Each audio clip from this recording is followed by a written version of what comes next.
try eating more foods with higher water content. These are things like watermelons, celery, peaches, apples, and tomatoes. Cucumbers are about 95% water and extremely low in calories. If you're looking for something light that can hydrate you, go for a serving of that. There's also something known as a saltwater flush. Now, there's little to no actual evidence that this works, but if you want to make things interesting, try drinking lukewarm water with salt. The idea behind it is enough salt water will make you want to go to the bathroom. It should also be done on an empty stomach, so do it before eating. What you want to do is pour yourself some lukewarm water and mix in 2 teaspoons of salt. I'm not just talking about any salt. Usually sea or Himalayan salt does the trick. Once it's properly mixed, drink it and wait to see if you need to use the bathroom.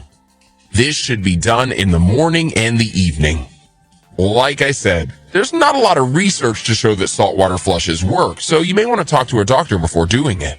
This way, you'll know whether or not your body will have a negative reaction to it. Let's focus on food for a second. It's not just about what you drink that can help your colon, it's also the type of foods you're eating. If you're looking to help your digestive system, you may want to focus on more plant-based foods. Not just fruits and veggies, but also nuts, seeds, and grains.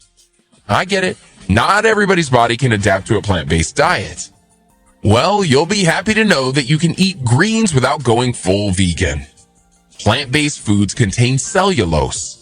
This is a fibrous particle that passes through your intestines, adding bulk to your stool.